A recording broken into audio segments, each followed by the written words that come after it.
Una historia de la Inquisición. Cuando la religión reformada comenzó a difundir la luz del Evangelio por toda Europa, el Papa Inocente III temió en gran manera por la Iglesia de Roma. Por ello, designó a un número de inquisidores, o personas que debían inquirir, prender y castigar a los herejes, tal como los papistas llamaban a los reformados. Encabezando estos inquisidores estaba un cierto Domingo, que había sido canonizado por el Papa a fin de hacer su autoridad tanto más respetable. Domingo y los varios inquisidores se extendieron por los varios países católicos romanos tratando a los protestantes con la mayor dureza. Finalmente, el Papa, no encontrando a estos inquisidores itinerantes tan útiles como había imaginado, resolvió establecer unos tribunales fijos y regulares de la Inquisición. El primero de estos tribunales regulares se estableció en la ciudad de Toulouse, y Domingo fue nombrado primer inquisidor regular, así como había sido el primer inquisidor itinerante. Luego se establecieron tribunales de la Inquisición por varios países, pero fue la Inquisición española la que adquirió mayor poder, y la que era más temida. Hasta los mismos reyes de España,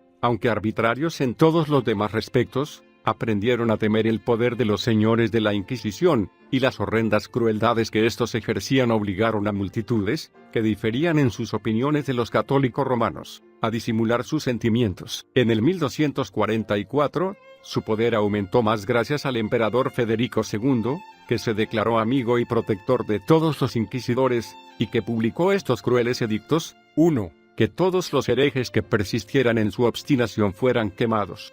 2. Que todos los herejes que se arrepintieran fueran encarcelados de por vida. Este celo del emperador en favor de los inquisidores católicos romanos surgió por causa de una historia que se había propalado por toda Europa, de que tenía la intención de renunciar al cristianismo y hacerse mahometano. Por ello, el emperador intentó, por medio de un fanatismo extremado, contradecir la patraña y mostrar mediante su crueldad su adhesión al papado. Los oficiales de la Inquisición son 3 inquisidores, o jueces, un fiscal, 2 secretarios, un magistrado, un mensajero, un receptor, un carcelero, un agente de posesiones confiscadas, varios asesores, consejeros, verdugos, médicos, cirujanos, porteros, familiares y visitantes, que están juramentados para guardar el secreto. La principal acusación en contra de los que están sujetos a este tribunal es la herejía, que se compone de todo lo que se habla, o escribe, en contra de los artículos del credo o de las tradiciones de la Iglesia de Roma. La Inquisición, asimismo, investiga a todos los acusados de ser magos, y de los que leen la Biblia en lengua común, el Talmud de los judíos, o el Corán de los maometanos. En todas las ocasiones los inquisidores llevan a cabo sus procesos con la más cruel severidad, castigando a los que les ofenden con una crueldad sin parangón. Pocas veces se mostrará misericordia para un protestante, y un judío que se convierta al cristianismo está lejos de estar seguro. En la Inquisición una defensa vale de bien poco para un preso, porque una mera sospecha es considerada como suficiente causa de condena, y cuanto mayor sea su riqueza, tanto mayor su peligro. La principal parte de las crueldades de los inquisidores se deben a su rapacidad, destruyen las vidas para poseer las riquezas, y, bajo la pretensión de celo por la religión, saquean a las personas que odian. A un preso de la Inquisición nunca se le permite ver el rostro de su acusador, ni de los testigos en su contra, sino que se toman todos los métodos de amenazas y torturas para obligarle a acusarse a sí mismo,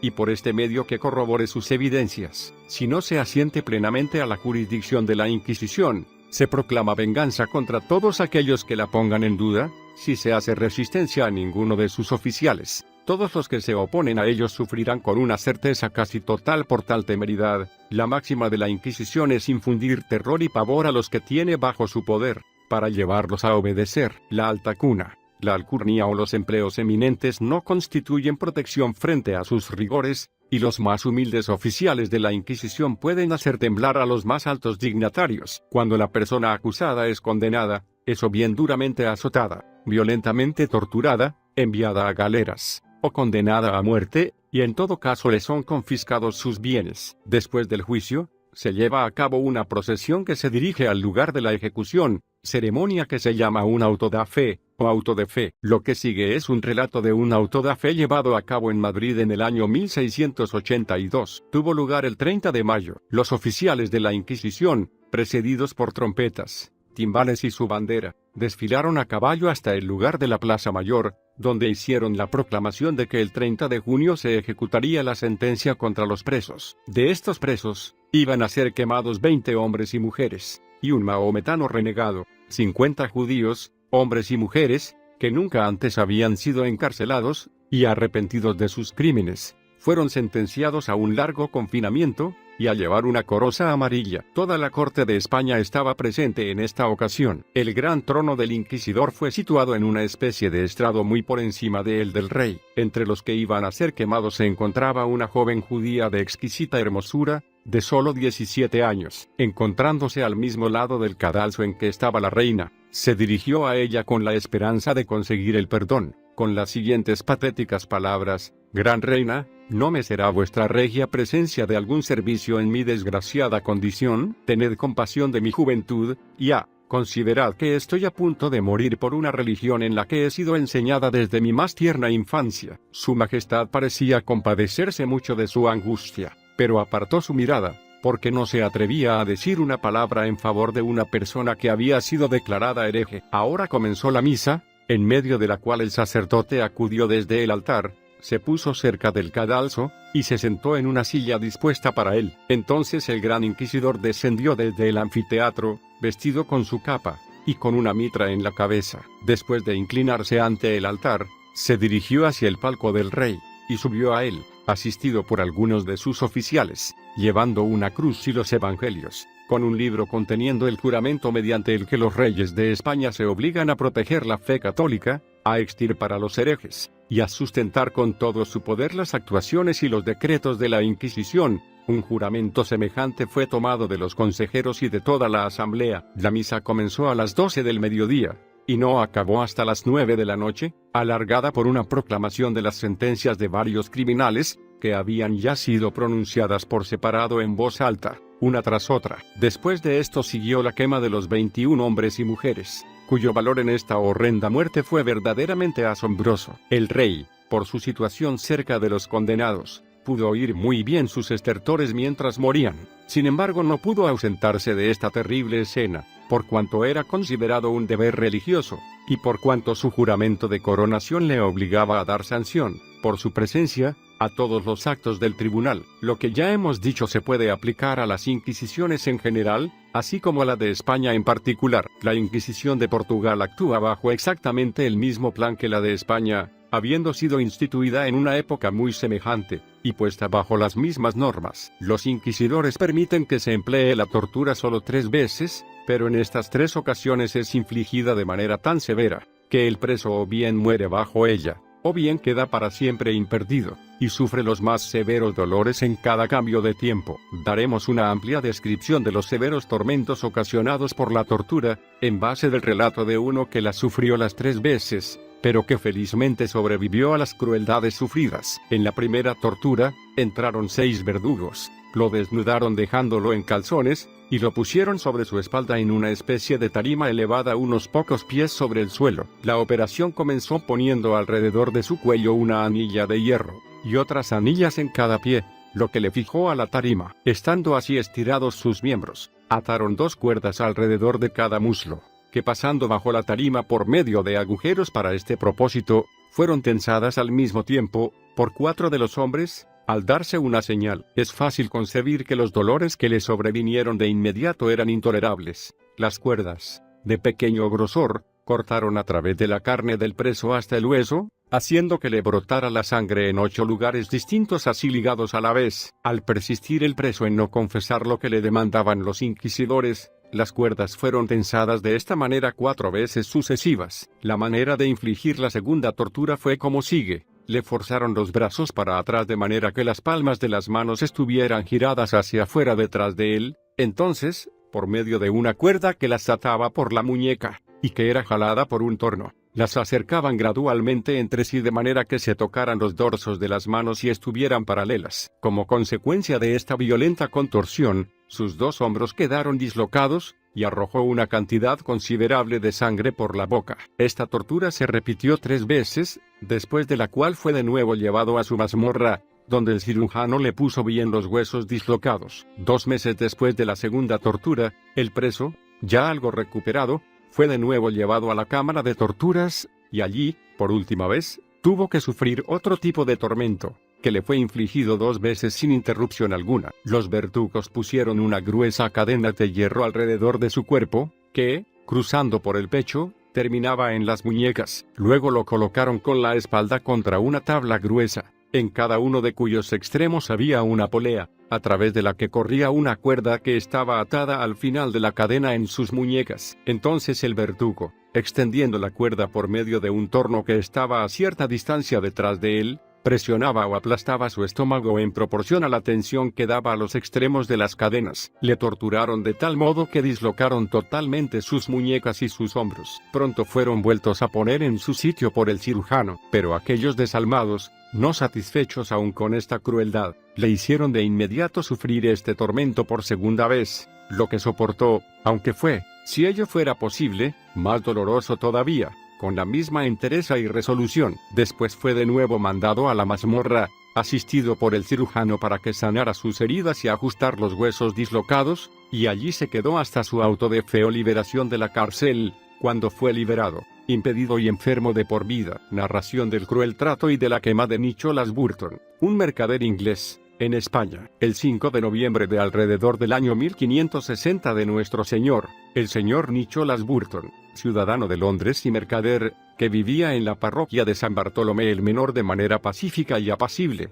llevando a cabo su actividad comercial, y hallándose en la ciudad de Cádiz, en Andalucía, España, acudió a su casa un Judas, o como ellos los llaman, un familiar de los padres de la Inquisición, pidiendo por el dicho Nicholas Burton, fingió tener una carta que darle a la mano, y por este medio pudo hablar con él personalmente. No teniendo carta alguna que darle, le dijo el dicho familiar, por el ingenio que le había dado su amo el diablo, que tomara carga para Londres en los barcos que el dicho Nicholas hubiera fletado para su carga, si quería dejarle alguno. Esto era en parte para saber dónde cargaba sus mercancías, y principalmente para retrasarlo hasta que llegara el sargento de la Inquisición para prender a Nicholas Burton, lo que se hizo finalmente. Él, sabiendo que no le podían acusar de haber escrito, hablado o hecho cosa alguna en aquel país contra las leyes eclesiásticas o temporales del reino, les preguntó abiertamente de qué le acusaban que lo arrestaran así, y les dijo que lo hicieran,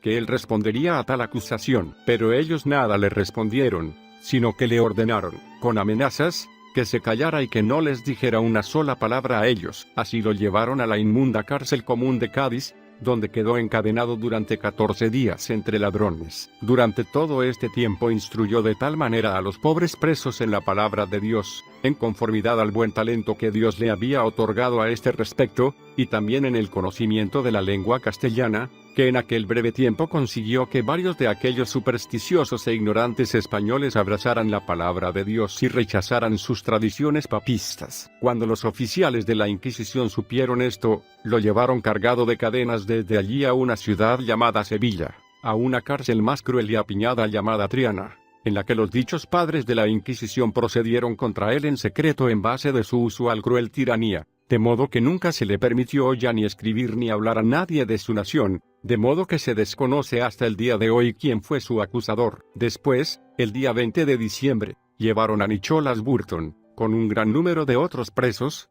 por profesar la verdadera religión cristiana, a la ciudad de Sevilla, a un lugar donde los dichos inquisidores se sentaron en un tribunal que ellos llaman auto. Lo habían vestido con un San Benito, una especie de túnica en la que había en diversos lugares pintada la imagen de un gran demonio atormentando un alma en una llama de fuego, y en su cabeza le habían puesto una coroza con el mismo motivo. Le habían puesto un aparato en la boca que le forzaba la lengua afuera, aprisionándola, para que no pudiera dirigir la palabra a nadie para expresar ni su fe ni su conciencia, y fue puesto junto a otro inglés de Southampton, y a varios otros condenados por causas religiosas, tanto franceses como españoles, en un cadalso delante de la dicha Inquisición, donde se leyeron y pronunciaron contra ellos sus juicios y sentencias. Inmediatamente después de haber pronunciado estas sentencias, fueron llevados de allí al lugar de ejecución, fuera de la ciudad, donde los quemaron cruelmente. Dios sea alabado por la constante fe de ellos. Nicholas Burton mostró un rostro tan radiante en medio de las llamas, aceptando la muerte con tal paciencia y gozo, que sus atormentadores y enemigos que estaban junto a él, se dijeron que el diablo había tomado ya su alma antes de llegar al fuego, y por ello dijeron que había perdido la sensibilidad al sufrimiento. Lo que sucedió tras el arresto de Nicholas Burton fue que todos los bienes y mercancías que había traído consigo a España para el comercio le fueron confiscadas. Según lo que ellos solían hacer, entre aquello que tomaron había muchas cosas que pertenecían a otro mercader inglés, que le había sido entregado como comisionado. Así, cuando el otro mercader supo que su comisionado estaba arrestado, y que sus bienes estaban confiscados, envió a su abogado a España, con poderes suyos para reclamar y demandar sus bienes. El nombre de este abogado era John Fronton, ciudadano de Bristol. Cuando el abogado hubo desembarcado en Sevilla y mostrado todas las cartas y documentos a la Casa Santa, pidiéndoles que aquellas mercancías le fueran entregadas, le respondieron que tenía que hacer una demanda por escrito, y pedir un abogado. Todo ello, indudablemente, para retrasarlo, e inmediatamente le asignaron uno para que redactara su súplica, y otro documento de petición que debía exhibir ante su santo tribunal, cobrando 8 reales por cada documento. Sin embargo, no le hicieron el menor caso a sus papeles, como si no hubiera entregado nada. Durante 3 o 4 meses, este hombre no se perdió acudir cada mañana y tarde al palacio del inquisidor, pidiéndoles de rodillas que le concedieran su solicitud, y de manera especial al obispo de Tarragona, que era en aquellos tiempos el jefe de la Inquisición en Sevilla, para que él, por medio de su autoridad absoluta, ordenara la plena restitución de los bienes. Pero el botín era tan suculento y enorme que era muy difícil desprenderse de él. Finalmente, tras haber pasado 4 meses enteros en pleitos y ruegos, y también sin esperanza alguna, recibió de ellos la respuesta de que debía presentar mejores evidencias y traer certificados más completos desde Inglaterra como prueba de su demanda que la que había presentado hasta entonces ante el tribunal. Así, el demandante partió para Londres, y rápidamente volvió a Sevilla, con más amplias y completas cartas de testimonio, y certificados, según le había sido perdido, y presentó todos estos documentos ante el tribunal. Sin embargo, los inquisidores seguían sacándoselo de encima, excusándose por falta de tiempo, y por cuanto estaban ocupados en asuntos más graves, y con respuestas de esta especie lo fueron esquivando, hasta 4 meses después. Al final, cuando el demandante ya casi había gastado casi todo su dinero, y por ello arguía más intensamente por ser atendido, le pasaron toda la cuestión al obispo, quien, cuando el demandante acudió a él, le respondió así, que por lo que a él respectaba, sabían lo que debía hacerse, pero él solo era un hombre, y la decisión pertenecía a los otros comisionados, y no solo a él. Así, pasándose unos el asunto a los otros, el demandante no pudo obtener el fin de su demanda. Sin embargo, por causa de su importunidad, le dijeron que habían decidido atenderle, y la cosa fue así. Uno de los inquisidores, llamado Gasco, hombre muy bien experimentado en estas prácticas, pidió al demandante que se reuniera con él después de la comida. Aquel hombre se sintió feliz de oír las nuevas, suponiendo que le iban a entregar sus mercancías, y que le habían llamado con el propósito de hablar con el que estaba encarcelado para conferenciar acerca de sus cuentas, más bien por un cierto malentendido, oyendo que los inquisidores decían que sería necesario que hablara con el preso, y con ello quedando más que medio convencido de que al final iban a actuar de buena fe. Así, acudió allí al caer la tarde. En el acto que llegó, lo entregaron al carcelero, para que lo encerrara en la mazmorra que le habían asignado. El demandante, pensando al principio que había sido llamado para alguna otra cosa, y al verse, en contra de lo que pensaba, encerrado en una oscura mazmorra, se dio cuenta finalmente de que no le irían las cosas como había pensado. Pero al cabo de 2 o 3 días fue llevado al tribunal, donde comenzó a demandar sus bienes, y por cuanto se trataba de algo que les servía bien sin aparentar nada grave, le invitaron a que recitara la oración Ave María. Ave María gratia plena, dominas tecum, benedicta tu in mulieribus, et benedictus fructus ventris tui Jesús. Amén. Esta oración fue escrita palabra por palabra conforme él la pronunciaba, y sin hablar nada más acerca de reclamar sus bienes, porque ya era cosa innecesaria, lo mandaron de nuevo a la cárcel, y entablaron proceso contra él como hereje, porque no había dicho su Ave María a la manera romanista, sino que había terminado de manera muy sospechosa, porque debía haber añadido al final, Sancta Maria Mater Dei, ora pro nobis peccatoribus. Al omitir esto, había evidencia suficiente, dijeron ellos, de que no admitía la mediación de los santos. Así suscitaron un proceso para detenerlo en la cárcel por más tiempo, y luego llevaron su caso a su tribunal disfrazado de esta manera, y allí se pronunció sentencia de que debería perder todos los bienes que había reclamado, aunque no fueran suyos, y además sufrir 1 año de cárcel. Mark Bruges, inglés y patrón de una nave inglesa llamada el Minion, fue quemado en una ciudad en Portugal. William O'Keefe, un joven de 16 años, inglés, fue apedreado hasta morir por ciertos jóvenes de la ciudad de Sevilla, por la misma justa causa. Algunas atrocidades privadas de la Inquisición, reveladas por un acontecimiento singular. Cuando la corona de España fue disputada por 2 príncipes al comienzo de nuestro presente siglo, que pretendían igualmente a la soberanía, Francia se puso del lado de uno de los contendientes, e Inglaterra del lado del otro. El duque de Berwick, hijo natural de Jacobo II, que había abdicado de la corona de Inglaterra, mandaba las fuerzas españolas y francesas, y denotó a los ingleses en la célebre batalla de Almansa. El ejército fue entonces dividido en 2 partes, una consistente de españoles y franceses, que comandada por el duque de Berwick se dirigió hacia Cataluña, y el segundo cuerpo, solo de tropas francesas, comandada por el duque de Orleans, que se dirigió a la conquista de Aragón. Al acercarse las tropas a la ciudad de Zaragoza, los magistrados salieron a ofrecer las llaves al duque de Orleans, pero este les dijo altaneramente que ellos eran unos rebeldes, y que no aceptaría las llaves, porque tenía orden de entrar en la ciudad por una brecha. Así, hizo una brecha en la muralla con su cañón, entrando por ella con todo su ejército. Cuando hubo establecido su orden en la ciudad, se fue para someter otras poblaciones, dejando allí una fuerte guarnición tanto para atemorizarla como para defenderla, bajo el mando de su teniente general M.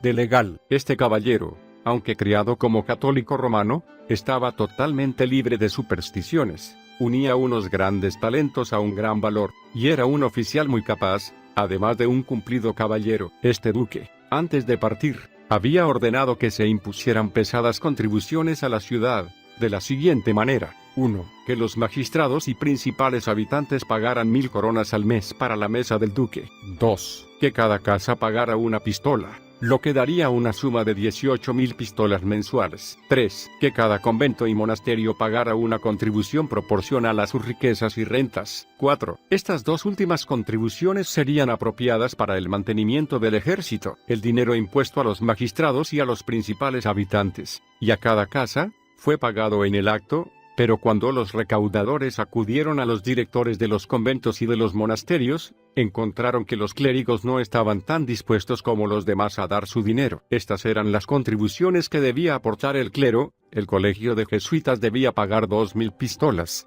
los carmelitas 1000, los agustinos 1000, los dominicos 1000. M.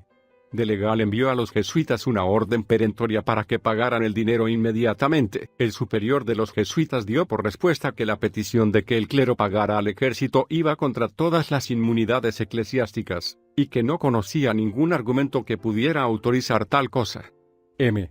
de Legal envió entonces una compañía de dragones que se acuartelaran en el colegio, con este sarcástico mensaje: para convencerle de la necesidad de pagar el dinero, le envió 4 argumentos poderosos a su colegio, sacados del sistema de la lógica militar. Así, espero que no me será precisa ninguna adicional amonestación para dirigir su conducta. Estos procedimientos dejaron muy perplejos a los jesuitas, los cuales enviaron un correo a la corte, al confesor del rey, que era de su orden, pero los dragones se dieron mucha más prisa en saquear y destruir que el correo en su viaje, de modo que los jesuitas, viendo que todo estaba siendo destruido y arruinado, consideraron mejor arreglar la cuestión de manera amistosa, y pagar el dinero antes del regreso de su mensajero. Los agustinos y carmelitas, advertidos por lo sucedido a los jesuitas, fueron prudentemente y pagaron, y de esta manera escaparon al estudio de los argumentos militares, y de recibir enseñanza de lógica por parte de los dragones. Pero los dominicos,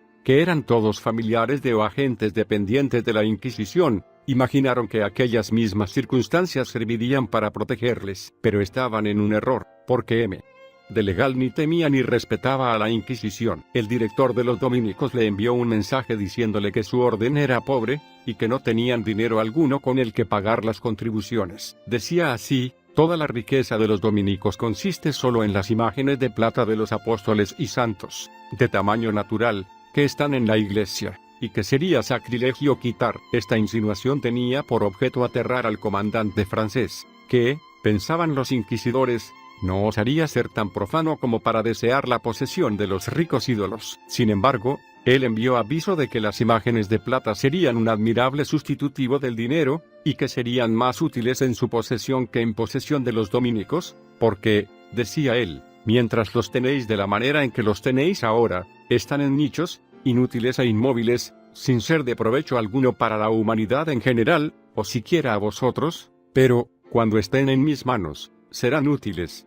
Los pondré en movimiento, porque tengo la intención de acuñarlos, para que viajen como los apóstoles, sean de beneficio en lugares variados, y circulen para servicio universal de la humanidad. Los inquisidores se quedaron atónitos ante este tratamiento, que nunca esperaban recibir, ni siquiera de cabezas coronadas. Por ello, decidieron entregar sus preciosas imágenes en solemne procesión, para levantar al pueblo a una insurrección. Así, los frailes recibieron orden de dirigirse a casa del legal con los apóstoles y santos de plata con voces de endecha, con cirios encendidos en sus manos, y clamando amargamente por todo el camino, diciendo, herejía, herejía. De legal, al enterarse de esta manera de actuar, ordenó que 4 compañías de granaderos se alinearan por la calle que llevaba a su casa. Se ordenó a cada granadero que tuviera su mosquete cargado en una mano y un cirio encendido en la otra, de modo que las tropas pudieran o bien repeler la fuerza con la fuerza, o hacer honores a la farsa. Los frailes hicieron todo lo que pudieron por suscitar un tumulto, pero el común del pueblo tenía demasiado miedo a las tropas armadas para hacerles caso. Por ello, las imágenes de plata fueron entregadas de necesidad a de legal, que las envió a la Casa de Moneda, para que las acuñaran de inmediato. Habiendo fracasado el intento de levantar una insurrección, los inquisidores decidieron excomulgar a de legal, a no ser que liberara de su encarcelamiento en la Casa de la Moneda a los preciosos santos de plata antes que fueran fundidos o mutilados de cualquier otra manera. El comandante francés rehusó en absoluto liberar las imágenes, diciendo que iban desde luego a viajar y a hacer el bien. Ante esto, los inquisidores redactaron un documento de excomunión, ordenando al secretario que fuera a leérselo a de legal. El secretario ejecutó fielmente su encargo, y leyó la excomunión de manera clara y comprensible. El comandante francés la escuchó con gran paciencia, y cortésmente le dijo al secretario que daría su respuesta al día siguiente. Cuando el secretario de la Inquisición se hubo marchado,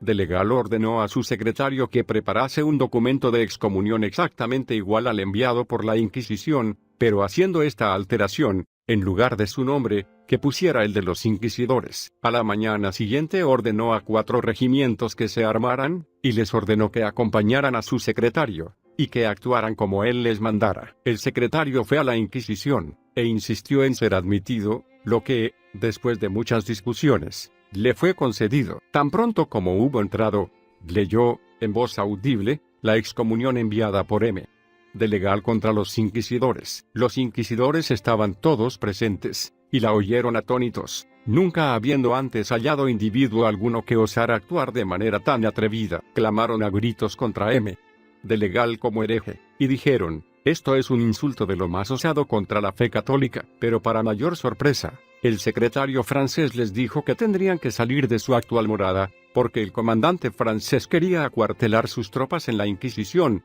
siendo que era el lugar más cómodo de toda la ciudad. Los inquisidores clamaron a gritos por esto, y el secretario los puso entonces bajo una fuerte custodia, y los envió al lugar que de legal había dispuesto para ellos. Los inquisidores, al ver cómo iban las cosas, rogaron que se les permitiera tomar sus posesiones personales, lo que les fue concedido. Se dirigieron a renglón seguido a Madrid, donde se quejaron amargamente ante el rey, pero el monarca les dijo que él no podía darles satisfacción alguna, porque las injurias que habían recibido eran de las tropas de su abuelo, el rey de Francia, y era solo por ayuda de ellas que él podría quedar firmemente establecido en su reino. Si hubieran sido mis propias tropas, las habría castigado, pero, siendo las cosas como son, no puedo pretender ejercer autoridad alguna. Mientras tanto, el secretario de de legal había abierto todas las puertas de la Inquisición, y liberado los presos, que eran alrededor de 400, y entre estos había 60 hermosas jóvenes, que resultaron ser un serrallo de los 3 principales inquisidores. Este descubrimiento, que dejó expuesta tan abierta la perversidad de los inquisidores, alarmó mucho al arzobispo, que pidió a M. de Legal que enviara a las mujeres a su palacio, donde él se cuidaría apropiadamente de ellas. Al mismo tiempo publicó una censura eclesiástica en contra de todos los que ridiculizaran o censuraran el santo oficio de la Inquisición. El comandante francés envió recado al arzobispo diciéndole que los presos habían huido, o que estaban tan estrechamente escondidos por sus amigos o incluso por sus propios oficiales, que le era imposible recuperarlos, y que habiendo la Inquisición cometido tales atrocidades, ahora debía soportar su exhibición pública. Algunos pueden sugerir que es cosa extraña que las cabezas coronadas y que los eminentes nobles no trataran de aplastar el poder de la Inquisición, y reducir la autoridad de aquellos tiranos eclesiásticos, de cuyas fauces implacables no estaban seguros ni sus familias ni ellos mismos. Pero, por asombroso que sea, la superstición había siempre prevalecido en este caso contra el sentido común, y la costumbre había obrado contra la razón. Desde luego, hubo un príncipe que trató de reducir la autoridad de la Inquisición, pero perdió su vida antes de ser rey, y consiguientemente antes de tener poder para hacerlo, porque la sola sugerencia de su intención sirvió para su destrucción. Este era el muy gentil príncipe Don Carlos, hijo de Felipe II, rey de España, y nieto del célebre emperador Carlos V. Don Carlos poseía todas las buenas cualidades de su abuelo, sin ninguna de las malas de su padre, y era un príncipe de gran viveza, de gran erudición y del carácter más gentil. Tenía el suficiente sentido común para poder ver los errores del papado, y aborrecía el nombre mismo de la Inquisición. Se manifestó en público en contra de esta institución, ridiculizaba la afectada piedad de los inquisidores, hizo lo que pudo por denunciar sus atroces acciones, e incluso declaró que si jamás llegaba a la corona, que aboliría la Inquisición y exterminaría a sus agentes. Esto fue suficiente para irritar a los inquisidores contra el príncipe. Dedicaron sus mentes a idear una venganza, y decidieron destruirle. Los inquisidores emplearon ahora todos sus agentes y emisarios para esparcir las más arteras insinuaciones contra el príncipe, y al final suscitaron tal espíritu de descontento entre el pueblo que el rey se vio obligado a enviar a Don Carlos fuera de la corte. No contento con esto, persiguieron incluso a sus amigos, y obligaron asimismo al rey a desterrar a Don Juan, duque de Austria, su propio hermano, y por consiguiente tío del príncipe, junto con el príncipe de Parma, sobrino del rey y primo del príncipe, porque sabían bien que tanto el duque de Austria como el príncipe de Parma sentían una adhesión sincera e inviolable hacia Don Carlos. Pocos años después, al haber mostrado el príncipe una gran lenidad y favor para con los protestantes en los Países Bajos, la Inquisición protestó estridentemente contra él, declarando que por cuanto aquellas personas eran herejes, que el príncipe necesariamente tenía que serlo, porque los favoreció. En resumen, alcanzaron tanta influencia sobre la mente del rey, que estaba totalmente esclavizado bajo la superstición, que, por asombroso que parezca, sacrificó los sentimientos de la naturaleza al fanatismo y, por miedo a incurrir en la ira de la Inquisición, entregó a su único hijo, firmando él mismo su sentencia de muerte. El príncipe, desde luego, tuvo lo que se llamaba una indulgencia, esto es, se le permitió que escogiera él mismo qué muerte quería padecer. Al modo romano, el desafortunado joven héroe escogió el desangramiento y el baño caliente. Cuando le fueron abiertas las venas de los brazos y de las piernas, expiró gradualmente, cayendo mártir de la malicia de los inquisidores, y del estúpido fanatismo de su padre. La persecución del doctor Egidio. El doctor Egidio había sido educado en la Universidad de Alcalá, donde recibió varios títulos, y se aplicó de manera particular al estudio de las Sagradas Escrituras y de la teología escolástica. Cuando murió el profesor de teología, él fue elegido para tomar su lugar, y actuó para tal satisfacción de todos que su reputación de erudición y piedad se extendió por toda Europa. Egidio, sin embargo, tenía sus enemigos, y estos se quejaron de él ante la Inquisición,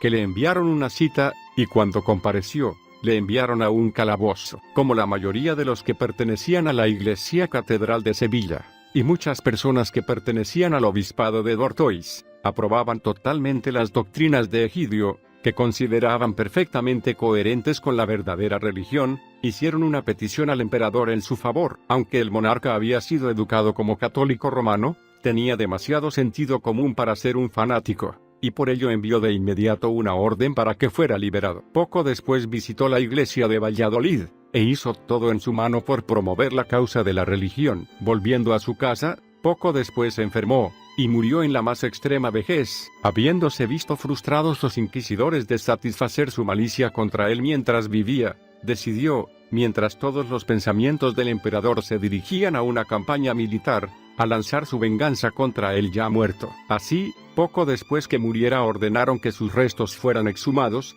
y se emprendió un proceso legal, en el que fueron condenados a ser quemados. Lo que se ejecutó, la persecución del doctor Constantino. El doctor Constantino era un amigo íntimo del ya mencionado doctor Egidio, y era un hombre de unas capacidades naturales inusuales y de profunda erudición, además de conocer varias lenguas modernas. Estaba familiarizado con las lenguas latina, griega y hebrea, y no solo conocía bien las ciencias llamadas abstractas, sino también los artes que se denominan como literatura amena. Su elocuencia le hacía placentero, y la rectitud de su doctrina lo hacía un predicador provechoso, y era tan popular que nunca predicaba sin multitudes que le escucharan. Tuvo muchas oportunidades para ascender en la iglesia, pero nunca quiso aprovecharlas. Si se le ofrecían unas rentas mayores que la suya, rehusaba, diciendo: «Estoy satisfecho con lo que tengo», y con frecuencia predicaba tan duramente contra la simonía que muchos de sus superiores, que no eran tan estrictos acerca de esta cuestión, estaban en contra de sus doctrinas por esta cuestión. Habiendo quedado plenamente confirmado en el protestantismo por el doctor Egidio, predicaba abiertamente solo aquellas doctrinas que se conformaban a la pureza del Evangelio, sin las contaminaciones de los errores que en varias eras se infiltraron en la Iglesia romana. Por esta razón tenía muchos enemigos entre los católicos romanos, y algunos de ellos estaban totalmente dedicados a destruirle. Un digno caballero llamado Scobaria, que había fundado una escuela para clases de teología, designó al doctor Constantino para que fuera profesor en ella. De inmediato emprendió él la tarea, y leyó conferencias, por secciones, acerca de Proverbios, Eclesiastés y Cantares. Comenzaba a exponer el libro de Job cuando fue aprehendido por los inquisidores. El doctor Constantino había depositado varios libros con una mujer llamada Isabel Martín, que para él eran muy valiosos, pero que sabía que para la Inquisición eran perniciosos. Esta mujer, denunciada como protestante, fue prendida, y, después de un breve proceso, se ordenó la confiscación de sus bienes. Pero antes que los oficiales llegaran a su casa, el hijo de la mujer había hecho sacar varios baúles llenos de los artículos más valiosos, y entre ellos estaban los libros del doctor Constantino. Un criado traidor dio a conocer esto a los inquisidores, y despacharon un oficial para exigir los baúles. El hijo, suponiendo que el oficial solo quería los libros de Constantino, le dijo: «Sé lo que busca, y se lo daré inmediatamente». Entonces le dio los libros y papeles del doctor Constantino, quedando el oficial muy sorprendido al encontrar algo que no se esperaba. Sin embargo, le dijo al joven que estaba contento que le diera estos libros y papeles, pero que tenía sin embargo que cumplir la misión que le había sido encomendada, que era llevarlo a él y los bienes que había robado a los inquisidores, lo que hizo de inmediato. El joven bien sabía que sería en vano protestar o resistirse, y por ello se sometió a su suerte. Los inquisidores, en posesión ahora de los libros y escritos de Constantino, tenían ahora material suficiente para presentar cargos en su contra. Cuando fue llamado a un interrogatorio, le presentaron uno de sus papeles, preguntándole si conocía de quién era la escritura. Dándose cuenta que era todo suyo, supuso lo sucedido, confesó el escrito, y justificó la doctrina en él contenida, diciendo: «En esto ni en ninguno de mis escritos me he apartado jamás de la verdad del Evangelio, sino que siempre he tenido a la vista los puros preceptos de Cristo, tal como Él los entregó a la humanidad». Después de una estancia de más de 2 años en la cárcel, el doctor Constantino fue víctima de una enfermedad que le provocó una hemorragia, poniendo fin a sus miserias en este mundo. Pero el proceso fue concluido contra su cuerpo, que fue quemado públicamente en el siguiente auto da fe. La vida de William Gardiner. William Gardiner nació en Bristol, recibió una educación tolerable, y fue, en una edad apropiada, puesto bajo los cuidados de un mercader llamado Paget. A la edad de 26 años fue enviado, por su amo,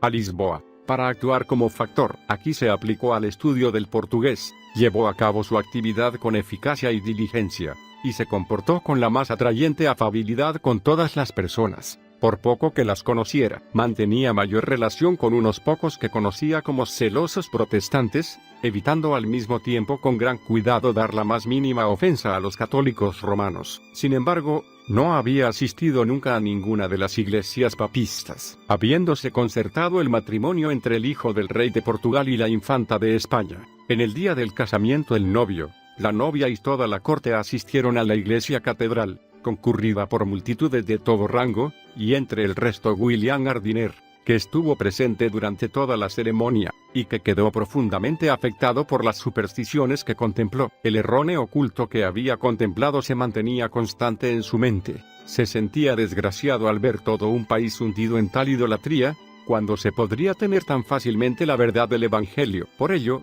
tomó la decisión, loable pero inconsiderada, de llevar a cabo una reforma en Portugal, o de morir en el intento, y decidió sacrificar su prudencia a su celo, aunque llegara a ser mártir por ello. Para este fin concluyó todos sus asuntos mundanos, pagó todas sus deudas, cerró sus libros y consignó su mercancía. Al siguiente domingo se dirigió de nuevo a la iglesia catedral, con un Nuevo Testamento en su mano, y se dispuso cerca del altar. Pronto aparecieron el rey y la corte, y un cardenal comenzó a decir la misa, en aquella parte de la ceremonia en la que el pueblo adora la hostia. Gardiner no pudo contenerse, sino que saltando hacia el cardenal, le cogió la hostia de las manos, y la pisoteó. Esta acción dejó atónita a toda la congregación, y una persona, empuñando una daga, hirió a Gardiner en el hombro, y lo habría matado, asestándole otra puñalada, si el rey no le hubiera hecho desistir. Llevado Gardiner ante el rey, este le preguntó quién era, contestándole: soy inglés de nacimiento,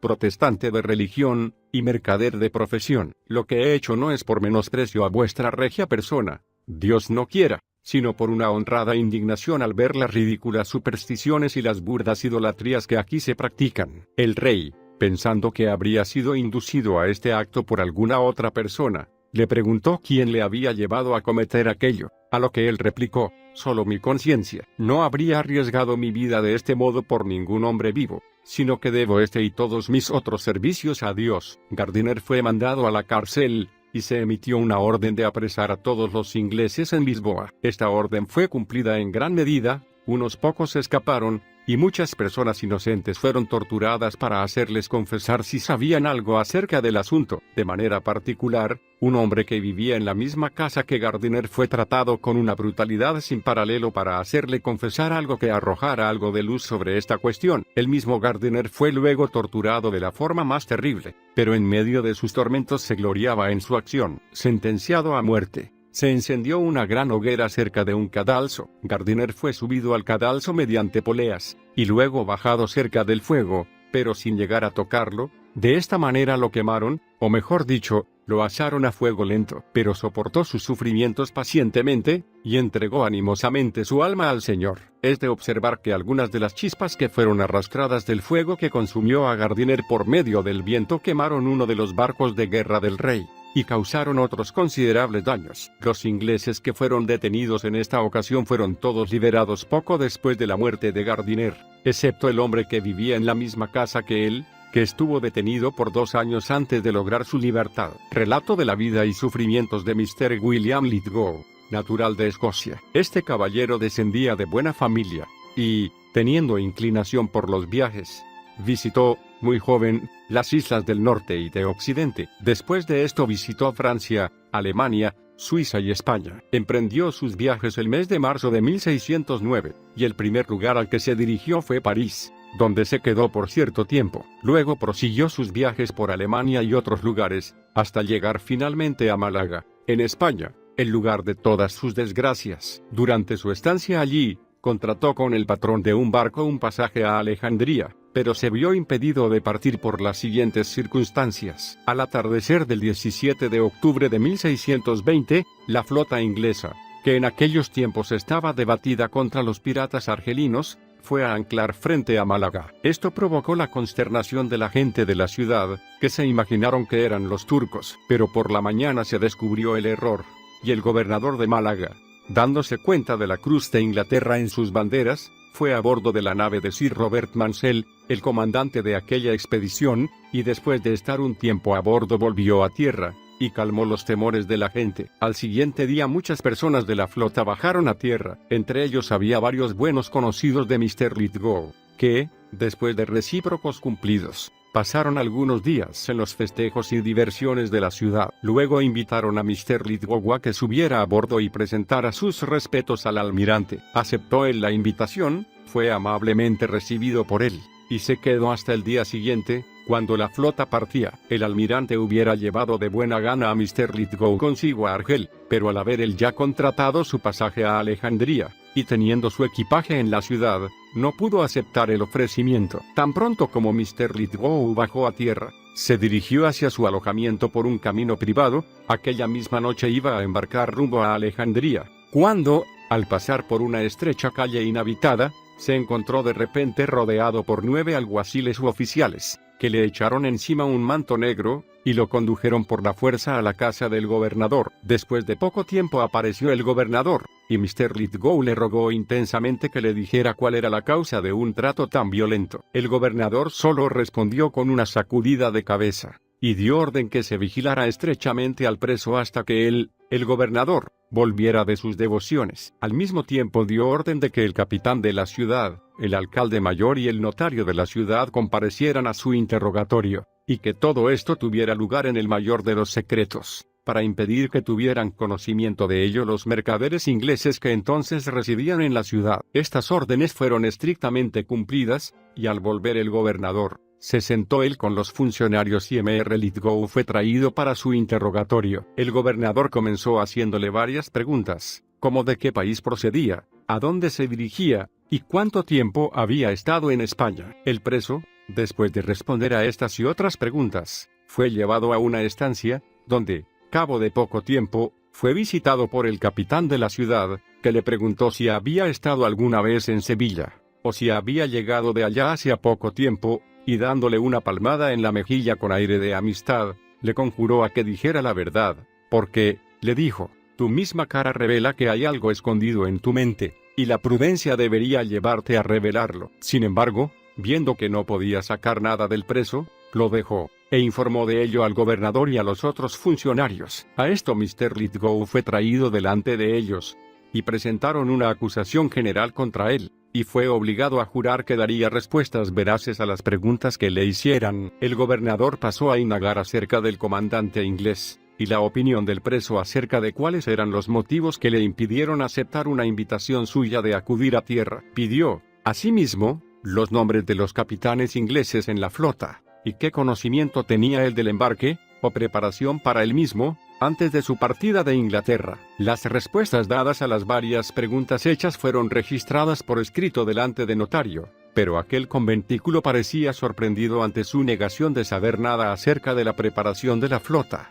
en particular el gobernador, que le dijo que mentía, que era un traidor y espía, y que había venido directamente de Inglaterra para favorecer y ayudar a los designios proyectados contra España, y que para ello había pasado 9 meses en Sevilla, a fin de conseguir información acerca del tiempo de la llegada de la flota española procedente de las Indias. Protestaron acerca de su familiaridad con los oficiales de la flota, y con muchos de los otros caballeros ingleses, siendo que se habían dado entre ellos muchas cortesías inusuales, pero todo esto había sido cuidadosamente vigilado, además de sumarizado todo, y para poner las cosas más allá de toda duda, dijeron que venía de un consejo de guerra, celebrado aquella mañana a bordo del navío Almirante, a fin de llevar a cabo las órdenes que le habían sido encomendadas. Le inculparon de ser cómplice en la quema de la isla de San Tomás, en las Antillas. Por esto, dijeron, a estos luteranos e hijos del diablo no se les debería dar crédito alguno a lo que dicen o juran. En vano trató Mr. Lithgow de defenderse de las acusaciones de que había sido hecho objeto,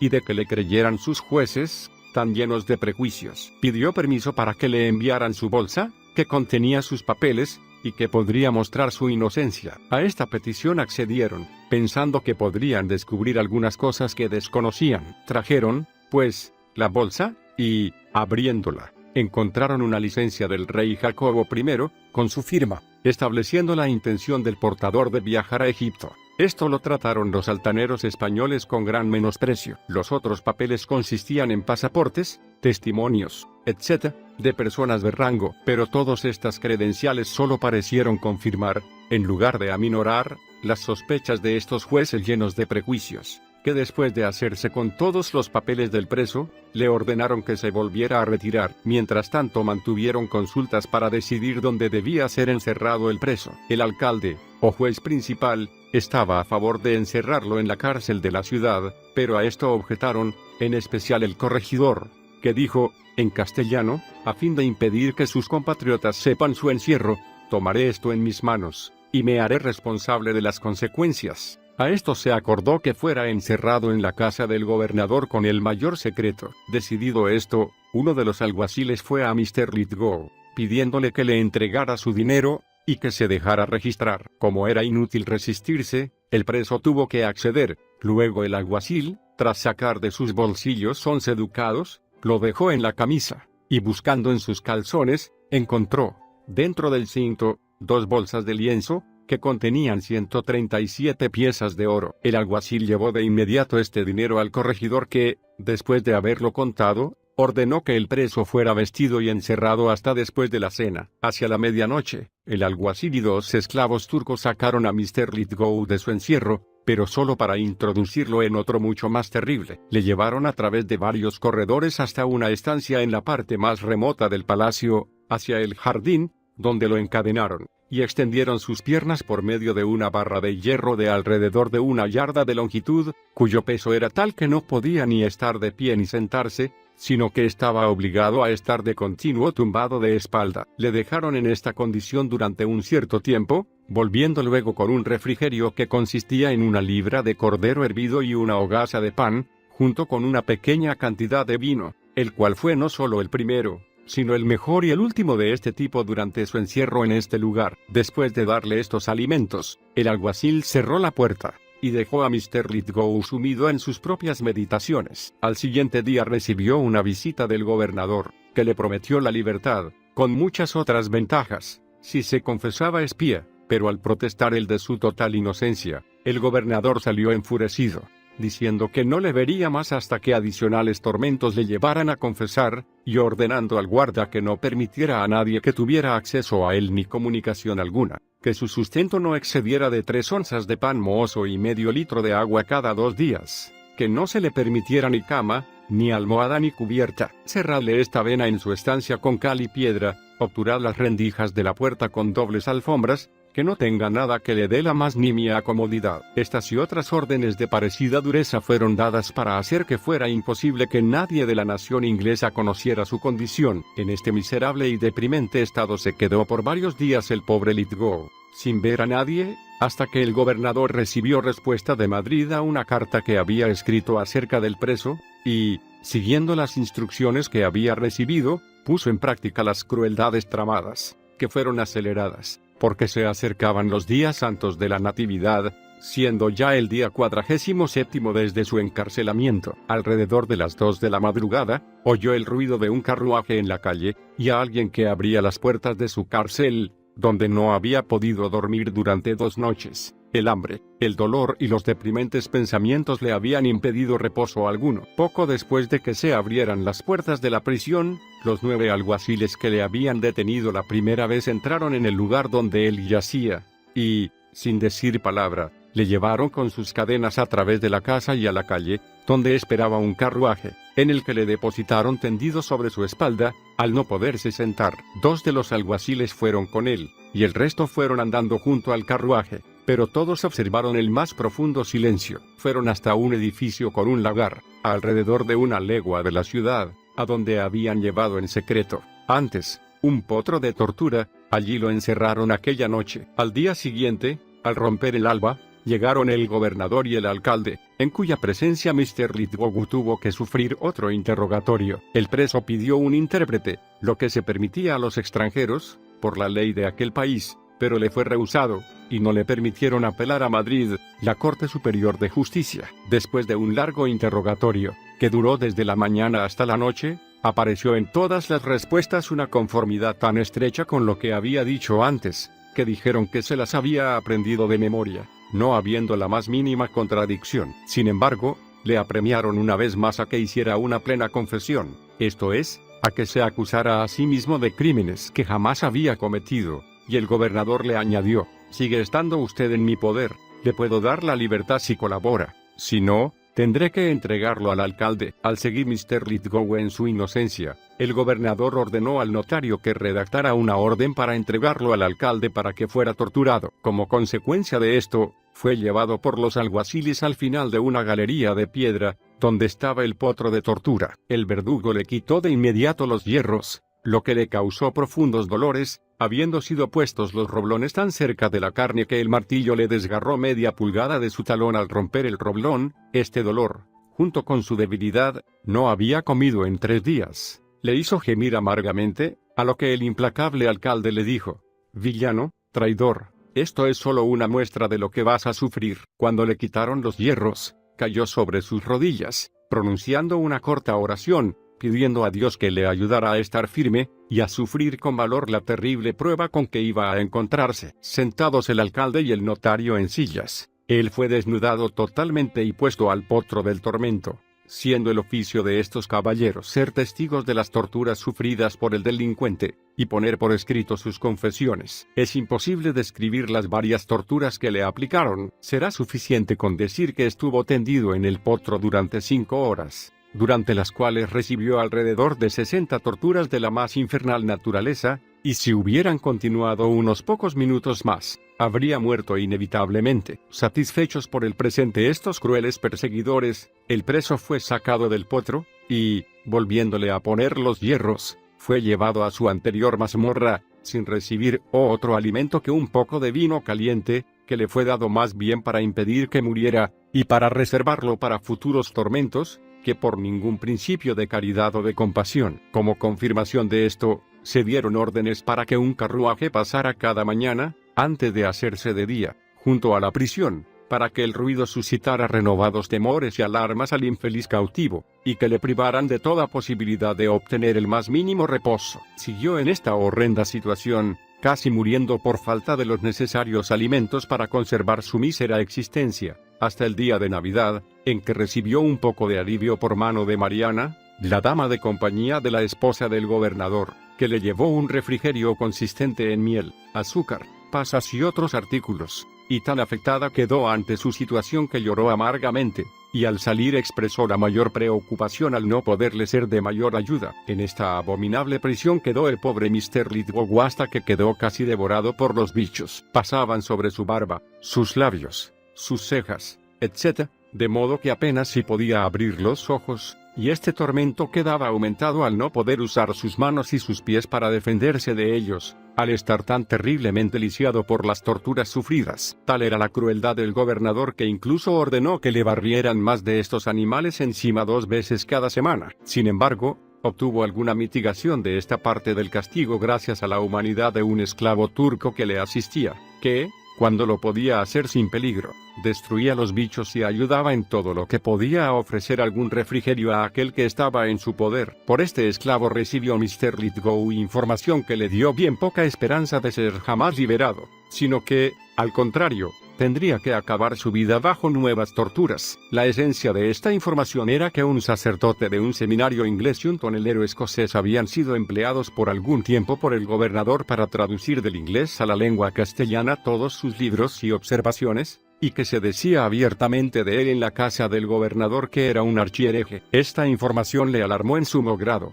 y comenzó, no sin razón, a temer que pronto acabarían con él, y tanto más cuanto que no habían podido, ni con la tortura ni con ningunos otros medios, hacer que él variara ni un ápice todo lo que había dicho durante sus diversos interrogatorios. 2 días después de haber recibido la dicha información, el gobernador, un inquisidor y un sacerdote canónico, acompañados por 2 jesuitas, entraron en su mazmorra, y una vez sentados, y después de varias preguntas sin sustancia, el inquisidor le preguntó a Mr. Lithgow si era católico romano, y si reconocía la supremacía del Papa. Él respondió que ni era lo primero ni admitía lo segundo, añadiendo que le sorprendían semejantes preguntas, por cuanto estaba estipulado de manera expresa en los artículos de paz entre Inglaterra y España que ninguno de los súbditos ingleses estaba sujeto a la Inquisición, y que no podrían ser en modo alguno molestados por ellos debido a diferencias de religión, etc. En la amargura de su alma hizo uso de algunas expresiones ardorosas no apropiadas para sus circunstancias, de la misma manera que casi me habéis asesinado por pretendida traición. Así ahora queréis hacerme mártir por mi religión. También le echó en cara al gobernador el actuar de esta mala manera contra el rey de Inglaterra,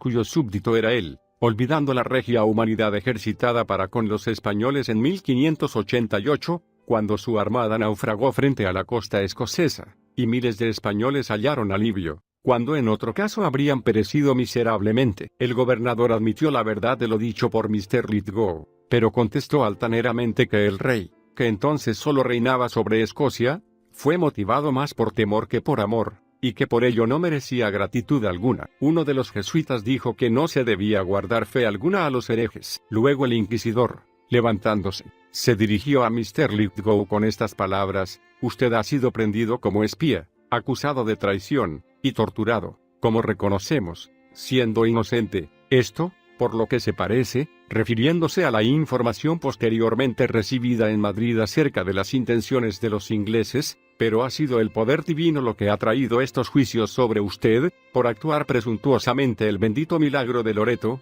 ridiculizándolo, y expresarse en sus escritos de manera irreverente acerca de su santidad, el gran agente y vicario de Cristo sobre la tierra. Por ello, ha caído en nuestras manos con justicia por este especial acontecimiento, y tus libros y papeles han sido milagrosamente traducidos por la ayuda de la providencia que influencia a tus propios compatriotas. Al finalizar esta comedia legal, le dieron al preso 8 días para que considerara y resolviera si iba a convenirse a la religión de ellos, tiempo durante el que, le dijo el inquisidor, él mismo, con otras órdenes religiosas, asistiría, para ayudarle en ello conforme él deseara. Uno de los jesuitas le dijo, haciendo primero la señal de la cruz sobre su pecho: hijo mío, merece ser quemado vivo, pero por la gracia de Nuestra Señora de Loreto, a la que tú has blasfemado, salvaremos tanto tu alma como tu cuerpo. Por la mañana volvió el inquisidor, con otros 3 clérigos, y el primero le preguntó cuáles eran las dificultades en su conciencia que retardaban su conversión. A esto él respondió que no tenía dudas algunas en su mente, estando confiado en las promesas de Cristo, y creyendo con toda certidumbre en su voluntad revelada dada en los evangelios, como lo profesa la Iglesia Católica Reformada, estando confirmado en la gracia, y teniendo de ello la seguridad infalible de la fe cristiana. A esto el inquisidor le contestó: tú no eres cristiano, sino un absurdo hereje, y sin conversión un hijo de perdición. El preso le contestó que no pertenecía a la naturaleza y esencia de la religión y de la caridad convencer por medio de palabras insultantes, de potros y tormentos, sino por argumentos tomados de las Escrituras, y que todos los otros métodos serían totalmente ineficaces. El inquisidor se enfureció de tal manera ante las contestaciones del preso que le abofeteó en la cara, empleando muchas palabras insultantes, y trató de apuñalarlo, lo que ciertamente hubiera hecho si no le hubieran detenido los jesuitas, y desde este momento ya no visitó más al preso. Al siguiente día volvieron los 2 jesuitas, con un aire muy grave y solemne, y el superior le preguntó qué resolución había adoptado. A esto Mr. Lithgow le contestó que él ya había tomado su resolución, a no ser que le pudieran dar razones de peso para hacerle cambiar de postura. El superior, después de una pedante exposición de sus 7 sacramentos, de la intercesión de los santos, de la transubstanciación, etc., se jactó enormemente de su iglesia, de su antigüedad, universalidad y uniformidad, cosas todas que Mr. Lithgow negó, porque la profesión de fe que yo sostengo ha existido desde los días de los apóstoles, y Cristo siempre ha tenido su propia iglesia, por muy oscuramente que fuera, en el tiempo de vuestras tinieblas más espesas. Los jesuitas, viendo que sus argumentos no surtían el efecto deseado, que los tormentos no podían sacudir su constancia, y ni siquiera el temor de la cruel sentencia que tenía todas las razones para esperar que sería pronunciada y ejecutada contra él, le dejaron, después de hacerle graves amenazas. Al 8º día después, que era el último de su inquisición, cuando se pronuncia la sentencia, volvieron de nuevo, pero muy cambiados en sus palabras y conducta después de repetir mucho los mismos argumentos mencionados anteriormente, pretendieron, con aparentes lágrimas en los ojos, que sentían de corazón que se viera obligado a sufrir una terrible muerte, pero sobre todo, por la pérdida de su preciosísima alma, y cayendo de rodillas, clamaron: «Conviértete, conviértete, querido hermano, por amor a nuestra bendita Señora, conviértete». A esto él respondió: «No le temo ni a la muerte ni a la hoguera. Estoy preparado para las dos cosas». Los primeros efectos que sufrió Mr. Lithgow de la decisión de este sanguinario tribunal fue una sentencia para sufrir aquella noche 11 torturas, y que si no moría en el curso de su aflicción, lo que sería de esperar razonablemente por lo mutilado y torturado que estaba, sería, después de las fiestas de Pascua, llevado a Granada, para ser allí quemado hasta ser reducido a cenizas. La primera parte de esta sentencia fue ejecutada aquella noche de manera bárbara, pero le plació a Dios darle fuerza tanto de cuerpo como de mente, y mantenerse firme en la verdad, y sobrevivir a los horrendos castigos que le fueron infligidos. Después que los bárbaros aquellos se hubieron dado por satisfechos por ahora aplicándole al infeliz preso las más refinadas crueldades, le volvieron a poner los hierros,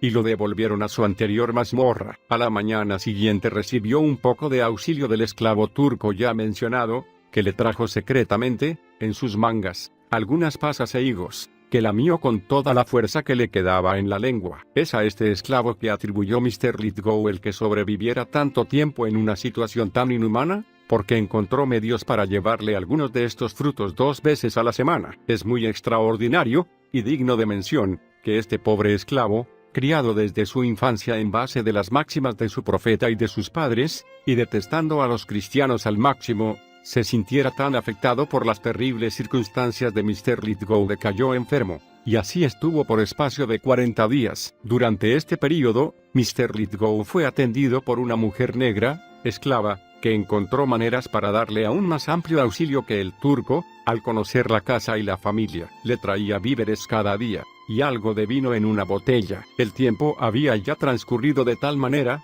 y la situación era tan verdaderamente horrenda, que Mr. Lithgow esperaba ansioso el día en que, viendo el fin de su vida, vería también el fin de sus tormentos. Pero sus deprimentes expectativas fueron interrumpidas por la feliz interposición de la providencia, y consiguió su liberación gracias a las siguientes circunstancias. Sucedió que un caballero español de alto rango llegó de Granada a Málaga, e invitado por el gobernador, le informó de lo que le había sucedido a Mr. Lithgow desde el momento en que fue prendido como espía, y le describió los diversos sufrimientos que había padecido. Asimismo le dijo que después que se supo que el preso era inocente, esto le causó gran preocupación, que por esta razón lo habría liberado y hecho alguna compensación por los males que había sufrido, pero que, al inspeccionar sus escritos, se hallaron varios que eran de naturaleza blasfema, muy ridiculizadores de su religión, y que, al rehusar abjurar de estas opiniones heréticas, fue entregado a la Inquisición, por quienes fue finalmente condenado.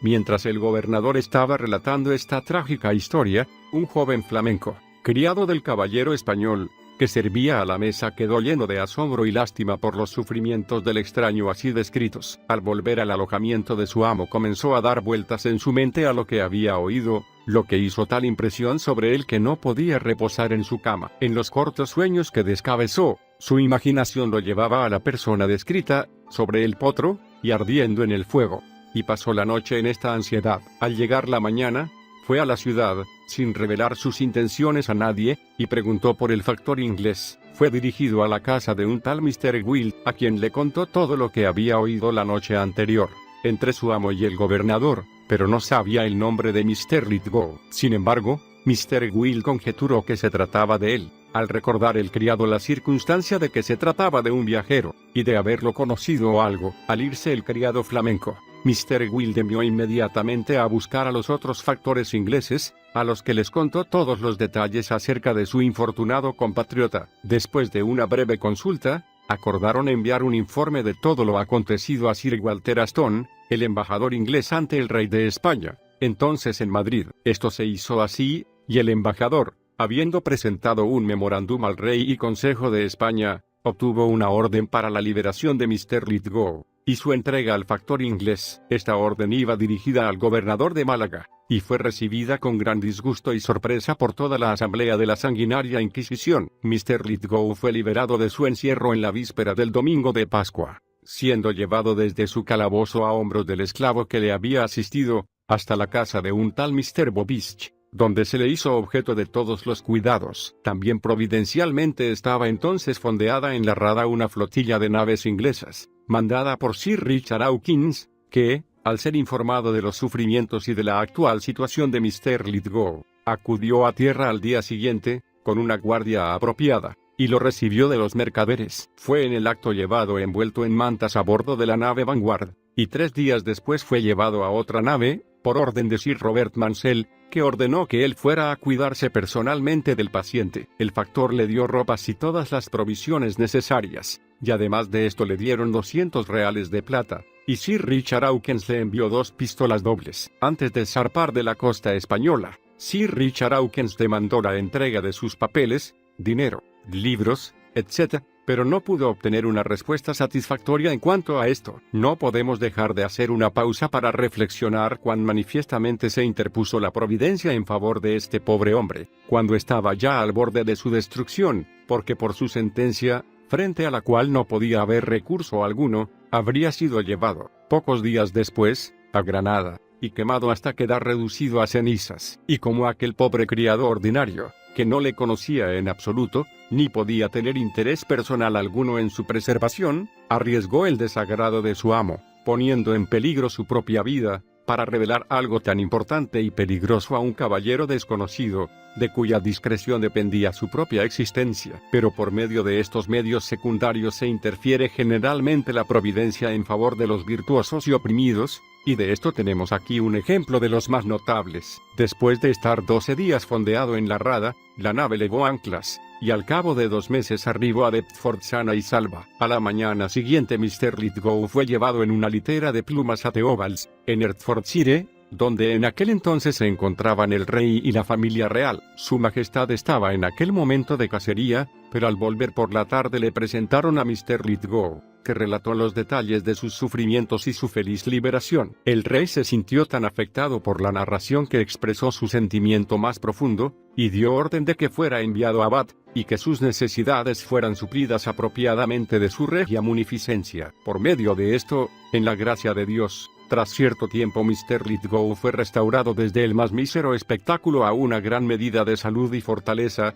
pero perdió el uso de su brazo izquierdo y varios de los huesecillos quedaron tan aplastados y rotos que quedaron inutilizados para siempre. A pesar de todos los esfuerzos, Mr. Lithgow jamás pudo obtener la devolución de ninguno de sus dineros o efectos, aunque su majestad y los ministros de Estado se interesaron en su favor. Cierto es que Gondamore, el embajador español, prometió que le serían devueltos todos sus efectos, con la añadidura de 1000 libras en dinero inglés, como algo de compensación por las torturas que había sufrido, suma esta que le debería ser pagada por el gobernador de Málaga. Pero estas promesas se quedaron en meras palabras, y aunque el rey era una cierta garantía de su cumplimiento, el astuto español encontró medios para eludirlas. La verdad es que tenía demasiada influencia en el Consejo inglés en la época de aquel pacífico reinado, cuando Inglaterra permitió ser intimidada a una esclavizada complacencia por parte de la mayoría de los estados y reyes de Europa. Recapitulación de la Inquisición. No se puede saber una cifra exacta de las multitudes que perecieron bajo la acción de la Inquisición por todo el mundo, pero donde quiera que el papado tuviera el poder, allí había un tribunal. Fue constituido incluso en Oriente, y la Inquisición portuguesa de Goa fue, hasta hace bien pocos años, un ejemplo de crueldad. América del Sur fue dividida en provincias de la Inquisición, y, con espantosa emulación de los crímenes de la madre patria, las llegadas de los virreyes y otros festejos populares eran consideradas incompletos sin un auto da fe. Los Países Bajos fueron una escena de matanzas desde el momento del decreto que instauró la Inquisición entre ellos. En España es más posible hacer cálculos. Cada uno de los 17 tribunales quemaron anualmente, durante un prolongado período, a 10 pobres seres humanos. Debemos recordar que esto tuvo lugar en un país donde la persecución había abolido durante siglos toda diferencia religiosa, y donde la dificultad no residía en encontrar una estaca, sino la ofrenda. Sin embargo, incluso en España, donde la herejía había sido tan erradicada, la Inquisición pudo engordar su lista de asesinatos a 32.000. El número de quemados en efigie, o de condenados a penitencias, castigos generalmente equivalentes al destierro, confiscación y oprobio para la descendencia, ascendió a 309.000. Pero las multitudes que perecieron en las cámaras de tortura, en los calabozos, y por corazones partidos, los millones de vidas dependientes que quedaron sin protección alguna, o que fueron aceleradas a la tumba por la muerte de las víctimas, están más allá de todo registro, o registradas solo por aquel que ha jurado que el que lleva a cautividad, irá a cautiverio, el que a espada mate, a espada morirá. Así era la Inquisición, declarada por el Espíritu de Dios como siendo a la vez la descendencia e imagen del papado. Para ver la realidad de la paternidad, tenemos que contemplar los tiempos. En el siglo XIII el papado estaba en la cima de su dominio secular, era independiente de todos los reinos, gobernaba con una influencia jamás vista ni desde entonces poseída por cetro humano alguno, era el soberano reconocido de cuerpos y almas. Para todos los propósitos humanos tenía un poder inconmensurable para bien y para mal. Podría haber esparcido literatura, paz, libertad y cristianismo hasta los confines de Europa, o del mundo, pero su naturaleza era adversaria. Su triunfo más pleno solo exhibió su más pleno mal, y para vergüenza de la razón humana, y para terror y sufrimiento de la virtud humana, Roma, en la hora de su grandeza consumada, parió, dándose el monstruoso y horrendo nacimiento de la Inquisición. Una historia de la Inquisición. Cuando la religión reformada comenzó a difundir la luz del Evangelio por toda Europa, el Papa Inocente III temió en gran manera por la Iglesia de Roma. Por ello, designó a un número de inquisidores, o personas que debían inquirir, prender y castigar a los herejes, tal como los papistas llamaban a los reformados. Encabezando estos inquisidores estaba un cierto Domingo, que había sido canonizado por el Papa a fin de hacer su autoridad tanto más respetable. Domingo y los varios inquisidores se extendieron por los varios países católicos romanos tratando a los protestantes con la mayor dureza. Finalmente, el Papa, no encontrando a estos inquisidores itinerantes tan útiles como había imaginado, resolvió establecer unos tribunales fijos y regulares de la Inquisición. El primero de estos tribunales regulares se estableció en la ciudad de Toulouse, y Domingo fue nombrado primer inquisidor regular, así como había sido el primer inquisidor itinerante. Luego se establecieron tribunales de la Inquisición por varios países, pero fue la Inquisición española la que adquirió mayor poder, y la que era más temida. Hasta los mismos reyes de España, aunque arbitrarios en todos los demás respectos, aprendieron a temer el poder de los señores de la Inquisición, y las horrendas crueldades que estos ejercían obligaron a multitudes, que diferían en sus opiniones de los católicos romanos, a disimular sus sentimientos. En el 1244, su poder aumentó más gracias al emperador Federico II, que se declaró amigo y protector de todos los inquisidores, y que publicó estos crueles edictos: 1. Que todos los herejes que persistieran en su obstinación fueran quemados.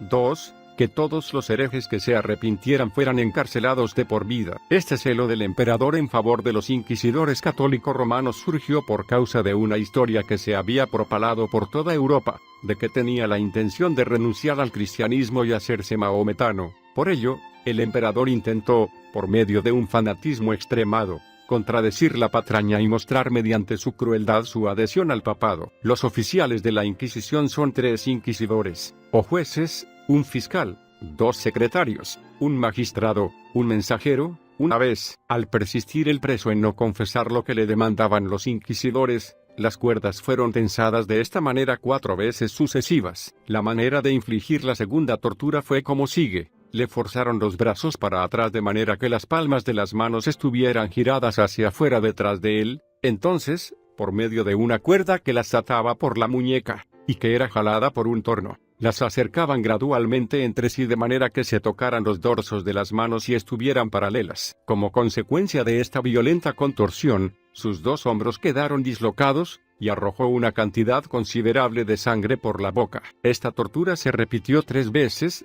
después de la cual fue de nuevo llevado a su mazmorra, donde el cirujano le puso bien los huesos dislocados. 2 meses después de la segunda tortura, el preso, ya algo recuperado, fue de nuevo llevado a la cámara de torturas, y allí, por última vez, tuvo que sufrir otro tipo de tormento, que le fue infligido 2 veces sin interrupción alguna. Los verdugos pusieron una gruesa cadena de hierro alrededor de su cuerpo, que, cruzando por el pecho, terminaba en las muñecas. Luego lo colocaron con la espalda contra una tabla gruesa, en cada uno de cuyos extremos había una polea, a través de la que corría una cuerda que estaba atada al final de la cadena en sus muñecas. Entonces el verdugo, extendiendo la cuerda por medio de un torno que estaba a cierta distancia detrás de él, presionaba o aplastaba su estómago en proporción a la tensión que daba a los extremos de las cadenas. Le torturaron de tal modo que dislocaron totalmente sus muñecas y sus hombros. Pronto fueron vueltos a poner en su sitio por el cirujano, pero aquellos desalmados,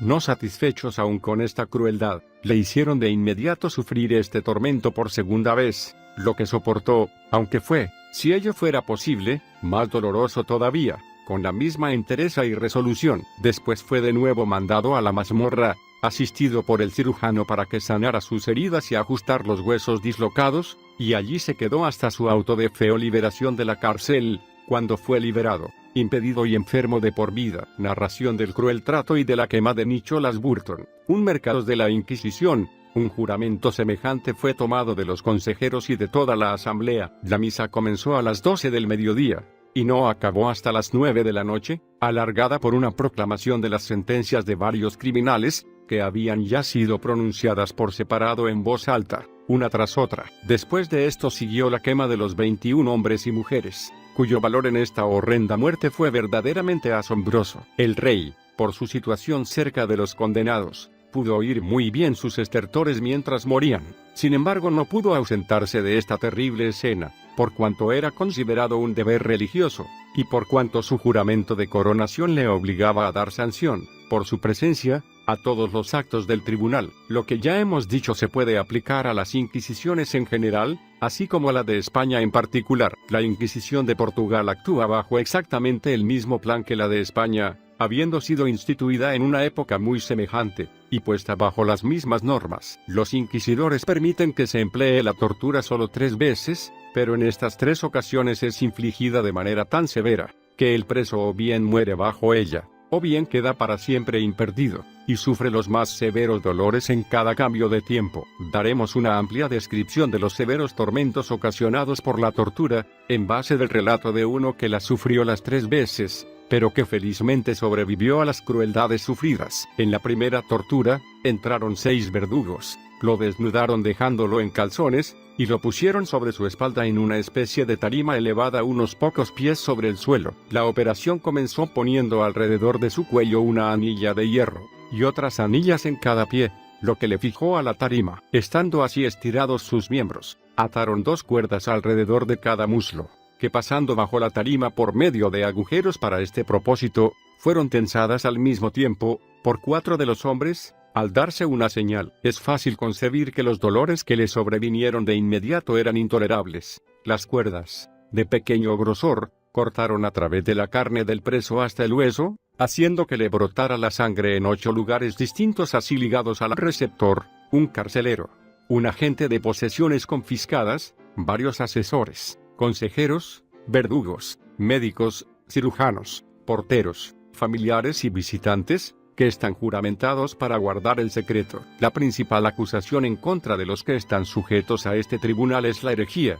que se compone de todo lo que se habla, o escribe, en contra de los artículos del credo o de las tradiciones de la Iglesia de Roma. La Inquisición, asimismo, investiga a todos los acusados de ser magos, y de los que leen la Biblia en lengua común, el Talmud de los judíos, o el Corán de los maometanos. En todas las ocasiones los inquisidores llevan a cabo sus procesos con la más cruel severidad, castigando a los que les ofenden con una crueldad sin parangón. Pocas veces se mostrará misericordia para un protestante, y un judío que se convierta al cristianismo está lejos de estar seguro. En la Inquisición una defensa vale de bien poco para un preso, porque una mera sospecha es considerada como suficiente causa de condena, y cuanto mayor sea su riqueza, tanto mayor su peligro. La principal parte de las crueldades de los inquisidores se deben a su rapacidad, destruyen las vidas para poseer las riquezas, y, bajo la pretensión de celo por la religión, saquean a las personas que odian. A un preso de la Inquisición nunca se le permite ver el rostro de su acusador, ni de los testigos en su contra,